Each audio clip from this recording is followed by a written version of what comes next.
your right and say, hey, good afternoon. Okay, let's make this a lively afternoon for all of us, okay? Okay, so first we would like to thank you for taking off a Saturday to attend this seminar, Priming Yourself for Positive Aging. My name is Lynn and I'll be your MC for today. Okay, so let's start with Priming Yourself for Positive Aging. Seminar is organized by Prime Magazine and Center for Seniors. Prime, a health and lifestyle magazine, brings you health, nutrition, well-being, leisure, and lifestyle articles. It is a bi-monthly magazine published by Spring Publishing. Center for Seniors is a non-profit voluntary welfare organization committed to promoting the total well-being of older persons in Singapore, specifically their vocational, financial, and psychosocial health. Together, we hope that through this seminar, you would be equipped in priming yourself for positive aging.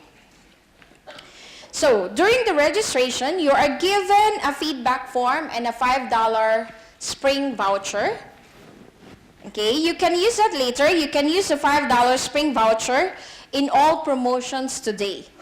So, use it, okay? And you can use it in subscribing to our magazines and offsetting the registration fees for seminars. So, remember to use your voucher later on. You can use it during our tea break and after the seminar itself. Okay, those vouchers, they're valid until 15th of September. So we proceed with our seminar. I think every one of us is excited, right? Can I hear some excitement? Yay! Can we have some clap because it's an after lunch thing, so we make it a lively thing. Who amongst you bring your partner or your spouse with you today? Anyone? Oh, okay, we have some. Okay, this is an exciting topic. Okay, we are here to learn about new things. Some of you might know it, but we have professionals and we have experts to tell us more about it. So, how do we rekindle the passions as we transit to our silver years? Okay, a balanced sex life is vital to a healthy relationship, more so in an open and an honest communication, which forms the basis of emotional and physical intimacy. Today, we are honored to have Dr. Oberdan Marianetti with us to share on this topic to all of us, okay? So Dr. Oberdan Marianetti is a clinical sexologist, coach, public speaker, and leadership advisor. He is passionate about individuals growing their congruent life. Based in the CBD of Singapore, Dr. Oberdan works with individuals and couples to rediscover their essence and enjoy satisfying relationship and sex. So during this talk, you can post your questions anonymously. So you can connect to the Wi-Fi of Long Life Learning Institute, and you can log on to www.slido.com. The code is LoveLife, #LoveLife. So you can put in your questions anonymously while he's talking. And during his talk, the questions will be shown live on the screen, and Dr. Oberdan will answer the questions later, okay? So without further ado, please help me welcome Dr. Oberdan. Thank you. Good afternoon, everyone. So I would like to start by telling you a little bit about why I'm here and what qualifies me to speak today. So my name is Oberdan Marianetti. I'm a sex and relationship coach. I've studied psychology in the UK. I have 2 degrees from the UK and a doctorate degree in human sexuality from the USA. And today I work with individuals and couples about their relationship and intimacy. I'm also an author. I've launched last week my new book, which is now published on Amazon. It's called Unleash Your Inner Pleasure. And I've also published on Oxford University, the British Psychological Society, Prime Magazine, and other press releases around the world. And finally, I'm a public speaker as well. I've delivered my own TED Talk. I've been on 938 Live a couple of times. I've been in the radio in Malaysia, and I've delivered talks around leadership, mindfulness, sexuality, and relationships. So I don't want to say much more about me. This is more about you. Just wanted to give you a flavor of why I'm standing in front of you. Before we begin, Lynn has already talked about it. I want to tell you a little bit more about why we are using this technology. In an audience like this, there's likely to be a lot of questions, and it's quite difficult sometimes during the Q&A session to give everyone the opportunity to ask what they want. So if you take out your mobile phone and go to slido.com, you should see a page like this. When you log in by using the code LOVELIFE, you will get the opportunity to post live questions which will appear on this screen anonymously. And once they appear on the screen, you can ask them by typing in the relevant box and clicking the Ask button. Once they appear on the screen, like you see here, these are all tests, you will see a like button, like on Facebook, on the side. The question that has the highest votes goes at the top of that screen, and those are the first questions that I will be addressing during the Q&A session. So if there's anything that comes up for you while I speak, post your question, and at the end of the presentation I will be addressing them first, but of course you can also ask live questions if you feel like doing that.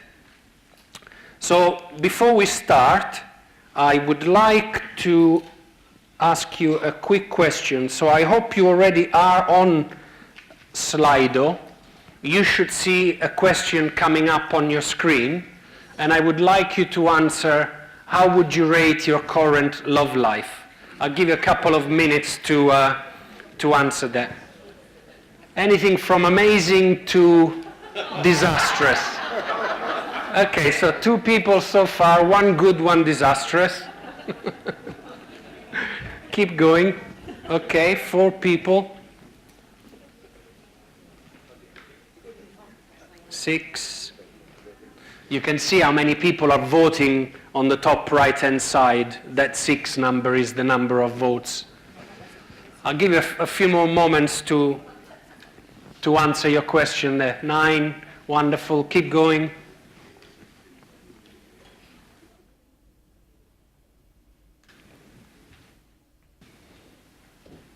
11.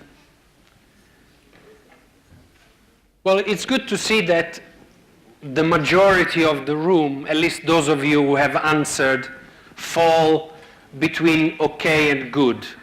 69% of respondents, which is a large majority, are towards the positive end of the spectrum. I will leave the poll open for another couple of minutes as I start the presentation, so you have a chance to catch up and vote. But I am going to move on with the presentation, and then I'll put the questions up so you can start posting your questions. So, why are we talking about relationships, intimacy, and sexuality now in relation to aging and growing? I think the reason is most people, if not everyone, in one way or another, is looking to live a fulfilling and satisfying life. But unfortunately, what I also see is that there are many obstacles in the way for us to achieve that. And often I'm asked, well, is it really necessary to be navel-gazing and looking at these kinds of issues when actually life already throws so many different kinds of challenges that we don't really have enough time to be thinking about relationship and these things? And the reason I think it is absolutely necessary is because, unfortunately, in my work as a clinician, I see a lot of people who suffer unnecessarily. And the reason I say unnecessarily is because the steps that can be taken to address whatever issues and questions they have are quite easy. But the problem is they don't know what those steps are. Nobody told them. Nobody taught them what those steps are. And on a broader scale, as well as the individual impact that a poor relationship and not fulfilling intimate relationships can have, is also on a large scale. And I believe very deeply that healthy relationships are crucial for a healthy society. And I want to show you some aspects of that in terms of Singapore. You know, it's a small country, and the family unit is very important. And if there are no healthy relationships, there can be suffering that comes from that. Now, the data I'm about to show you comes from the Department of Statistics of Singapore. I believe all of this data is related to relationships. I'm not making any causal claims, so I'm not suggesting that relationships are causing this, or vice versa. But you will see that what I am presenting is about relationships. And the story is not a very happy one at this moment in time, and I think we can do a lot to address it. The data I'm going to show you is from 3 time periods, 1990, 2005, and 2015, which is the latest information we have. So the first piece of information is that residents in Singapore, so this is Singaporeans and PR, are marrying now later in life than ever before. So if you see on all 4 categories, whether it is first-time marriages or remarriages, both men and women from 1990 delayed their marriage in 2005, and from 2005 delayed it even further. The curves are not too steep, so the age delay is not increasing too drastically, but the trend is quite obvious. People are getting married later, and there is an impact on that. The second data point that I want to share from the same 3 years is that those who have gotten married are breaking up more often. So in 2015, 7,522 divorces and annulment were registered. They were slightly lower than the previous record, but nevertheless, over this long-term period of a few decades, you can see it has more than doubled. And again, it relates to relationships. It relates to how we find partnerships and how we nurture those partnerships. And the final data point, which I think everybody is very familiar with, just recently, in the last few months, there was a very active campaign from I Love Children. The fact that the fertility rates in Singapore are very, very low. The sustainability rate for a country like this and generally developed countries is 2.1, and Singapore is hovering around 1.2, and it has done so for a long, long time. So I believe that the time is now to address questions around relationships and intimacy, not just because it's a personal journey that we deserve, not because we are, quote unquote, entitled to a fulfilling and satisfying life, but also because there are social impacts to not having very healthy relationships. So, as I mentioned earlier, I see individuals and couples from Singapore, but also from other places in the world. And I see some patterns in why some of the relationships might not be as healthy as we would like them to be. And the first pattern I see is that no one taught us. Now the question is, no one taught us what?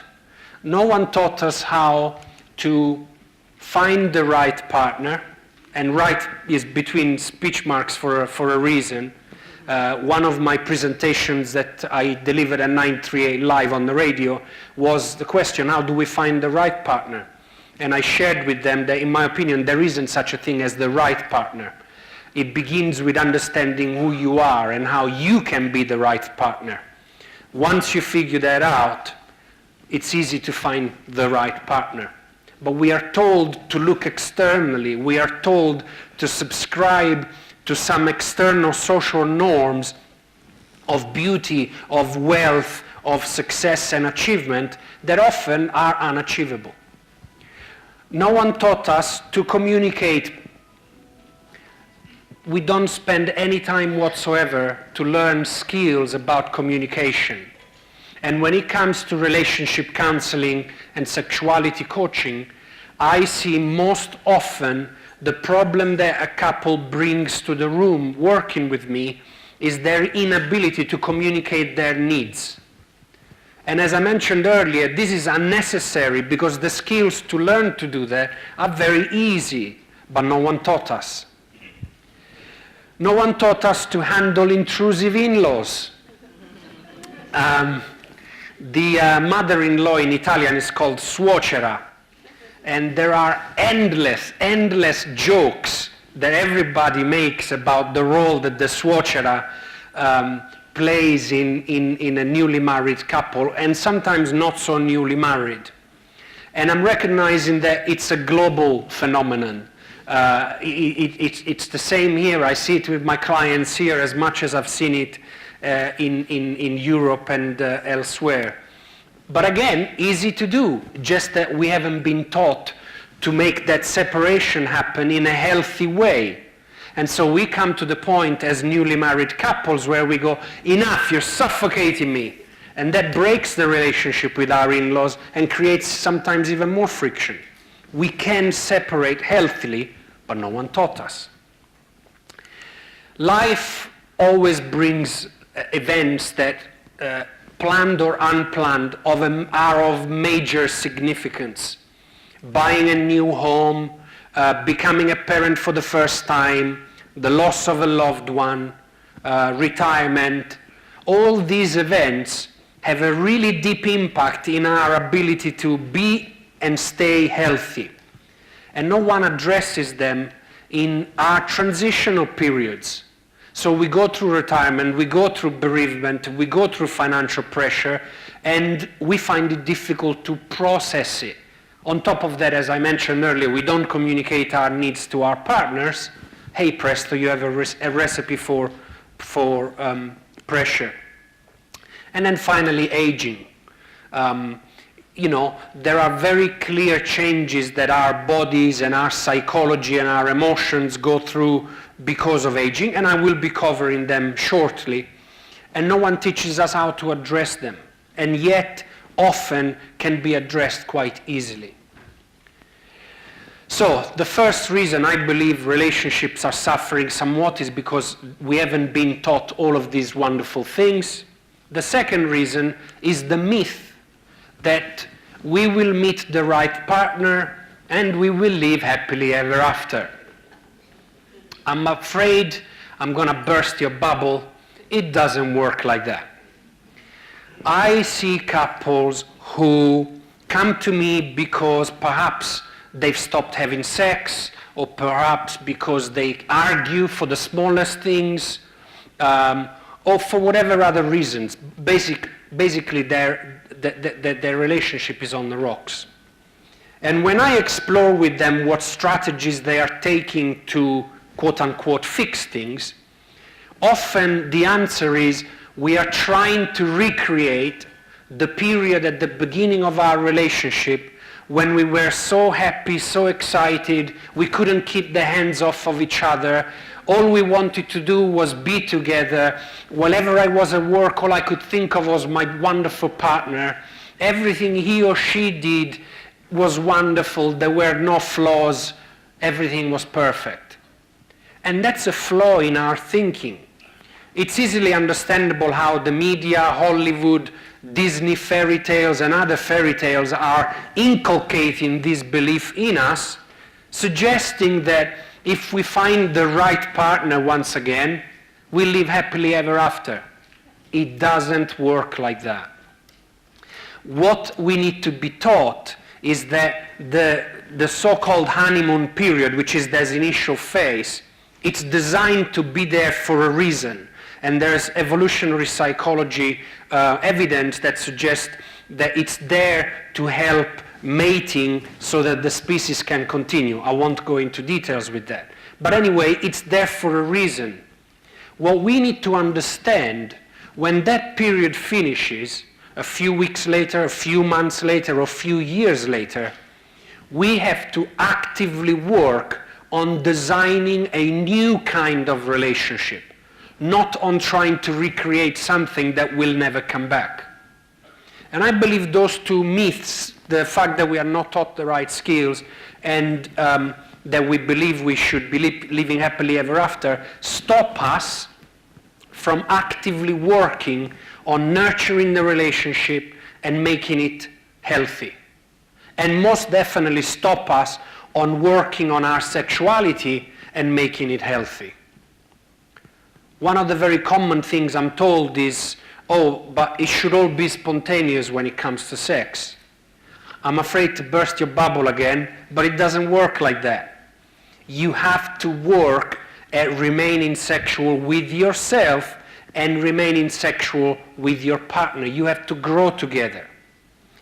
And because we are talking about aging, I also notice that people come to my room with the expectation that, oh well, as you get older, you just stop having sex, it's normal.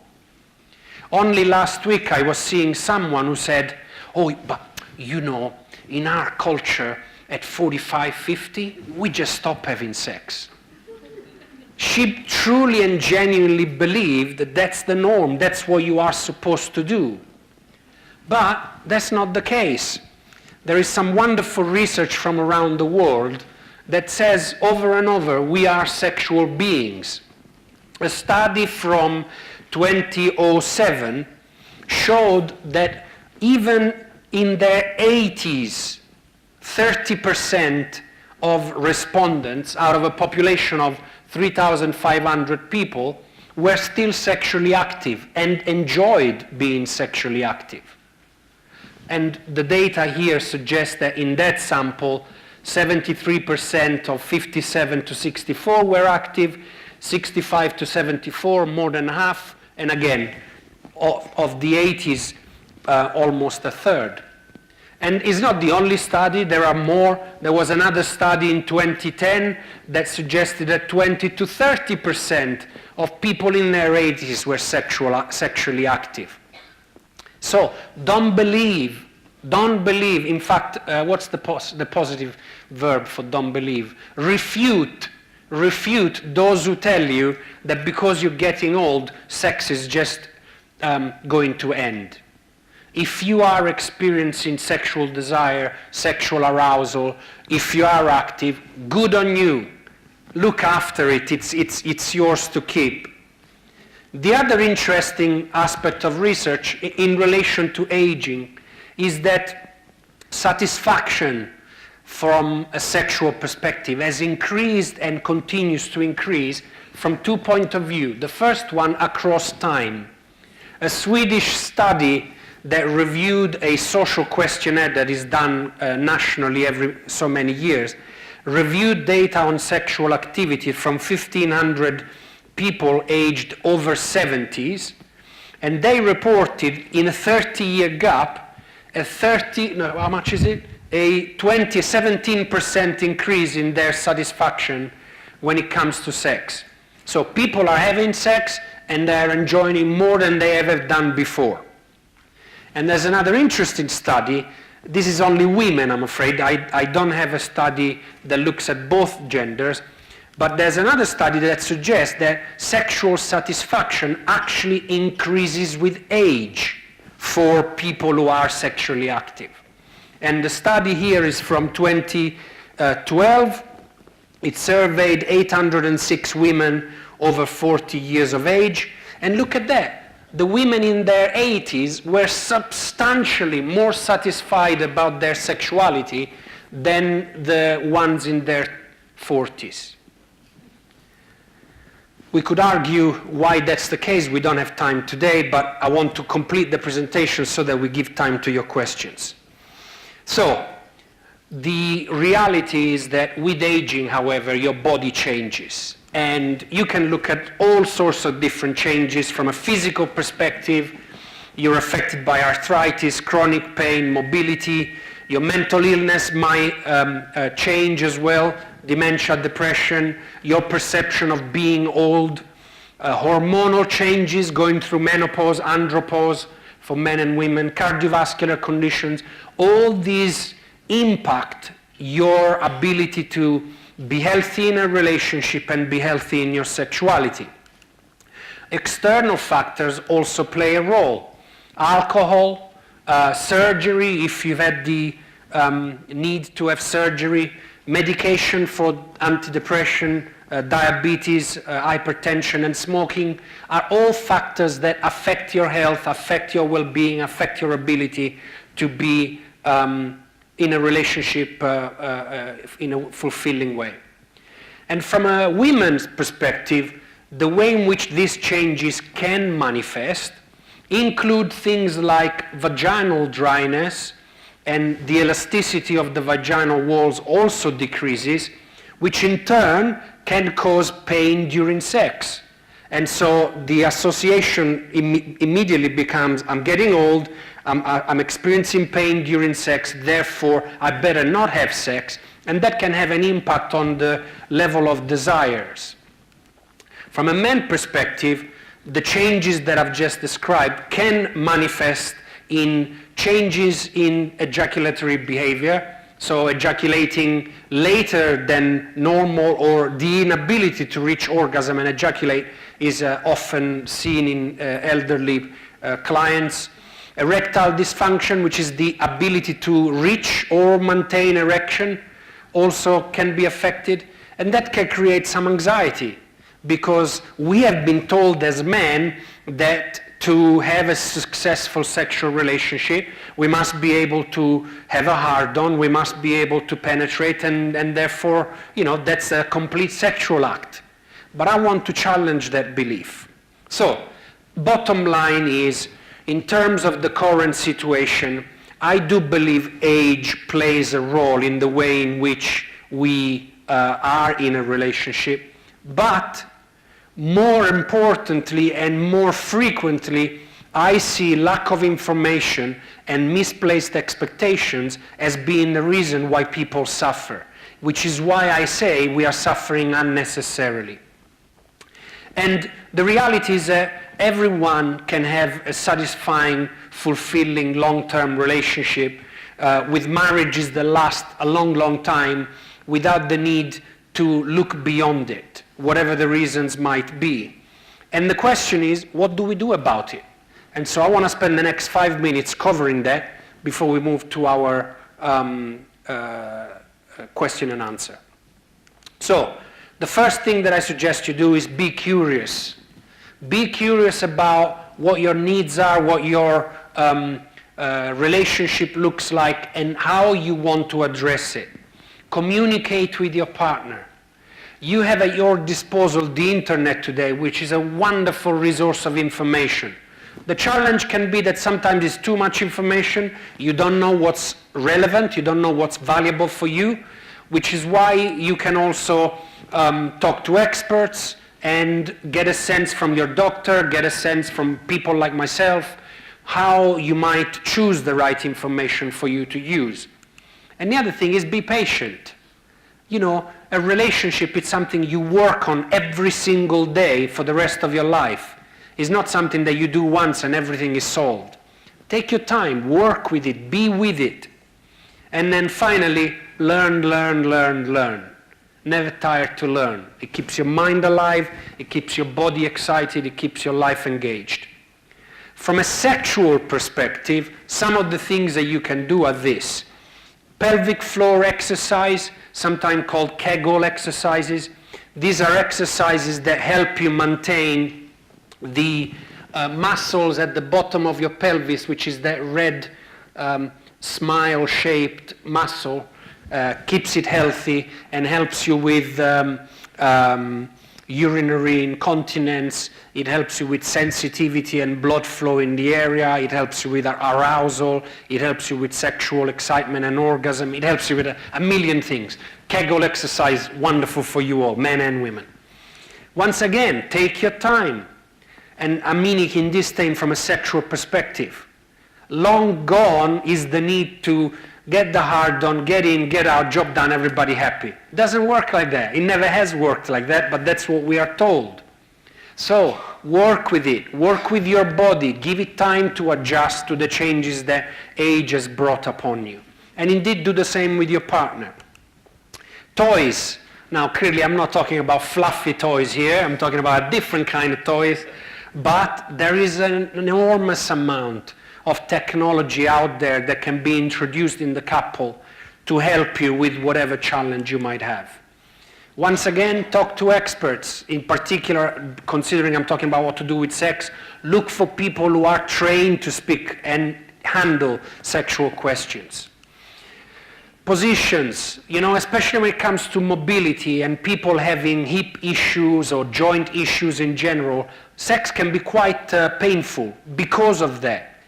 You'd be amazed what wonderful change can make just changing position. So experiment with that too. And then finally, and this is valuable for both men and women, lubricants. With age, as I mentioned earlier, the hormonal changes create vaginal dryness and some tightness of the walls. Using lubricants can be wonderful because the body doesn't lubricate itself as much as it once used to. And that we could have a whole separate conversation about what kind of lubricants, but one that I always recommend is organic coconut oil. Is just wonderful because it's also good for your skin.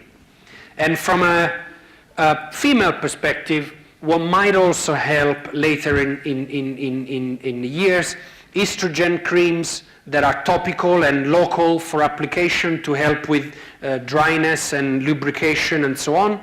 And also, even in later years, even if you don't have any issues with remaining pregnant, there's still the question of sexually transmitted infections. So taking responsibility to protect yourself, in the case of women with female condoms, is very important. And for men, some of the things that you can do to help with erectile dysfunction is using penile pumps.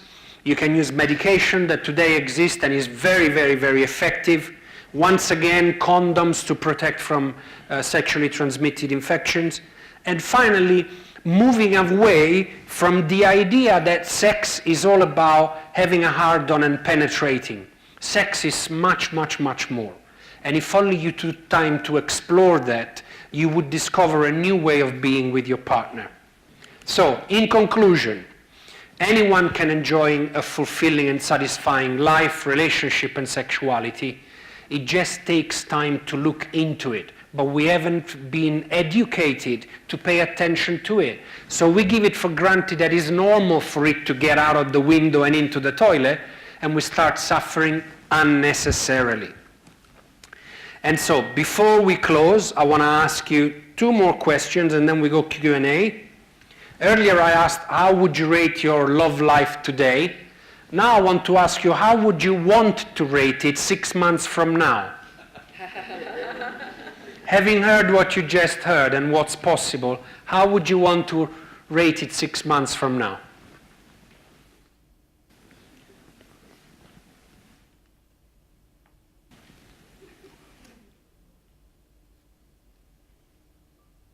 We'll wait until we have 15 before we move to the next one. I know earlier there were like 19 or 20, so 15 should be a good measure. So it looks already that the majority, 75%, 78% want the good to amazing. So there's clearly a shift from the average 3 earlier, which was okay. Wonderful. And my final question to you then, if you were able to make that shift, if you were able in 6 months to move from okay to amazing, what would it be worth to you? And you can type a sentence there. You can actually type free text. You have maximum 160 characters. And if you want to answer more than once, submit your first answer, cancel it, and resubmit, and it gives us additional inputs. So if you could really make that shift from how you rated in question 1 to question 3, how much would it be worth to you? What would it mean to you and your life? Go ahead.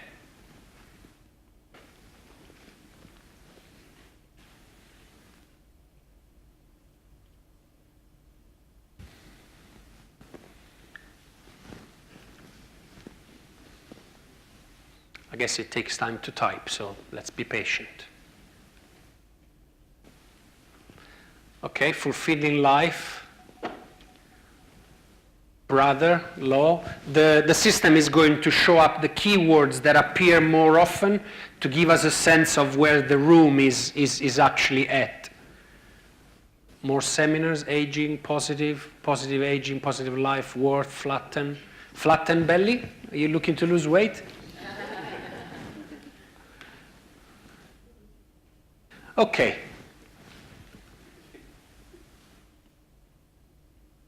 Learning, relationships, okay. So wanting to pick up on some of the themes, positive relationships, I imagine a lot of positive relationships. We have aging, positive earlier, we had positive aging, love, quality of life, we had life somewhere, I can't see it, there it is. Okay, great. So it's quite obvious that the gap would mean a lot to you and it would impact positively your aging process, your relationship. Thank you very much. Let's now move on to the Q&A. I'll leave this on in case you want to take some action. My book, Unleash Your Inner Pleasure, on Amazon, all around the world. If you want to attend more of the events we run, you can find them on the page and like us and share on Facebook. Wonderful. Let's move on to our questions now. So, the question with 12 votes, love life is not just about sex. Agree? The simple answer is totally agree. Love life is everything, is body, mind, spirit, emotions, everything, is absolutely everything. So yes, the answer to that is I completely agree. Mr. Anonymous 4, and he was voted twice, I'm not sure what that means. Too much activities, work challenges, taking the toll of love, life, etc. Mild fainting like PM. Yeah, I don't know what Siolu means. Oh, Siao Lao, crazy, yes, I agree.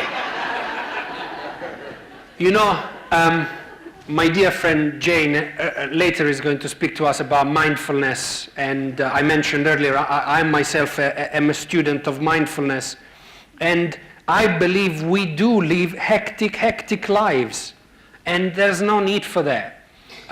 We need to find a balance with what we give attention to. And I've already shared with you, much of what I see in terms of suffering is unnecessary because we don't pay attention to it, both in terms of how we educate people as well as what we do ourselves to look after the relationship. And when we don't, and we prioritize money, achievement, success, status, work, and so on and so forth, we do suffer. So the question is back to you, how do you want to find the right balance for yourself, your life, and your loved ones? Does sex include do-it-yourself? 100%. I couldn't emphasize this too much. You know, I was working with a woman who came to me because she was having problems orgasming with her partner.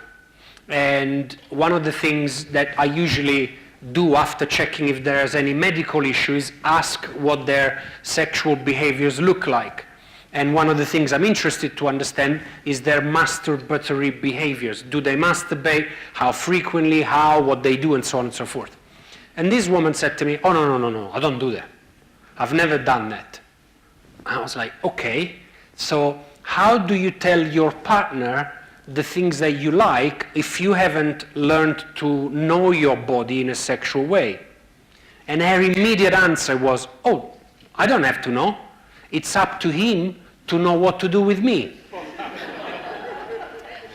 And this is more frequent than you would imagine. So, solo sexuality or masturbation or whatever you want to call it is critical as a learning opportunity to know what your body likes, dislikes, and wants to be engaged with.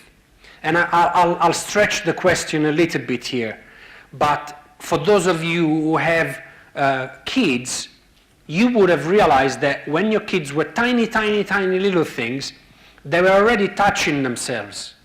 Initially, when they're first born, they touch themselves in the same non-sexual way as they touch a hand and they go, "Ooh, that's my hand. Oh, wonderful. It's attached to me."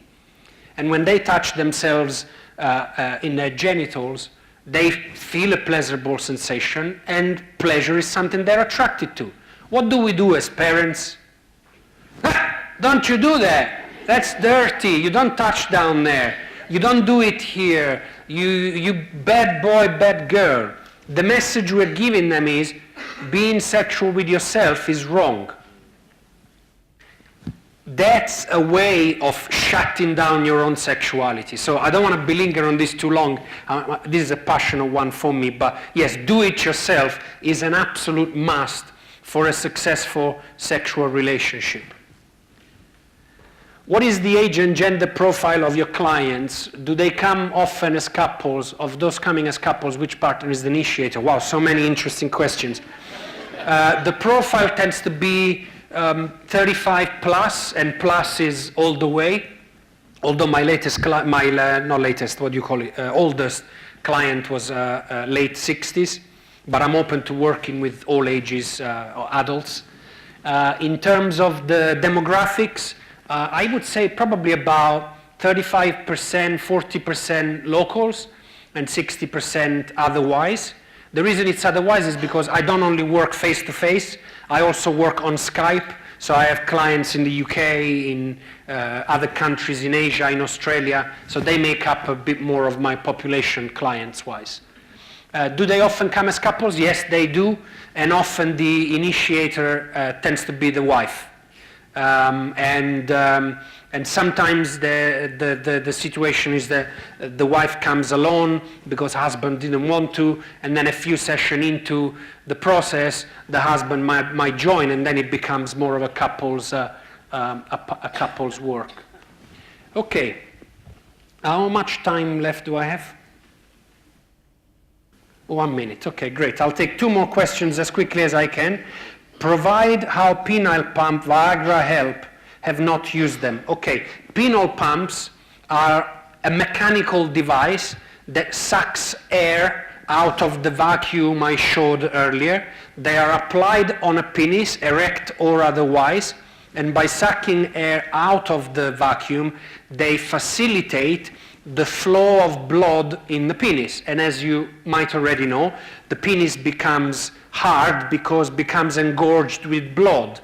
With aging and cardiovascular issues, sometimes blood doesn't flow as nicely, and therefore penile pumps can help with the blood flow and therefore can help have and maintain a nicer and stronger erection. Viagra is a chemical like Cialis and Levitra, and they work on the chemicals of the brain, on the arousal centers, and the ability to experience that more fully and to have and maintain an erection. Any sexuality study in Asia? You know, that's an interesting question. Very often when I do seminars, I get comments like, "Oh, but of course, you in the West, you're all open and transparent and sexual all the time." And not the case. I assure you, we have the exact same issues that I see in Asia. And in fact, Asia has a very, very long tradition about sexuality. Some of the oldest scripture and artifacts and crafts come from China and from India, 5,000 plus years ago. So it's a shame that it has gone lost somewhere along the way. But to answer the question more directly, yes, there are centers in Asia that do sexuality studies, but they're not readily available. There are no grants. I'd love to have grants to do studies in Singapore and more broadly around Southeast Asia, but unless I fund it myself, not going to be possible. So my time is up. I'm told. 2 more? I want to just do one more? Yeah. I think that's a very interesting one, that how to encourage this interested partner. How to, And then okay. we close. Okay, sure, I'll address that one. So, well, first of all, thanks to everyone who has posted the questions, and I'll take that last one to close, how to encourage a disinterested partner. Once again, for those of you who have kids, can you have your kids do what you want? Not really. I mean, unless you coerce them into doing it. But here we're not talking about coercion. No? We are talking about a healthy way of cooperating and re-engaging a disinterested partner. So I want to flip the question around. I don't think the question is how do I, work on my disinterested partner to become encouraged again. I want to ask you, how do you engage yourself sexually and in a relationship? And you might have experienced this. If you go out of the house on a day that you're miserable, you're only going to encounter problems. Oh, he cut the way in front of me, she didn't let me go through the queue, he should have given me the coffee first and instead he gave it to her. The morning instead that you go out excited, open and happy about life, you see beauty all around yourself. You're grateful for everything that happened. It's the same with relationships. If you show up in your relationship miserable, annoyed that your partner hasn't done whatever you want them to do, then guess what? You're going to be encountered by the same level of miserability. I don't know if it's an English word, but you get what I mean. On the other hand, you start working on yourself and ask the question, how am I contributing to this broken relationship? How do I want to show up as a new partner? And then you can see what happens. I'm not saying it's always going to work. One final comment I want to make is that unfortunately, because we are not primed to think about sexual health and relationship health, couples often come to me when it's really, really, really late and really difficult to work on it. So if we start by asking ourselves, if we start by being curious, as I said earlier, we increase the possibility of catching the situation earlier and therefore improving it more likely. Thank you very much.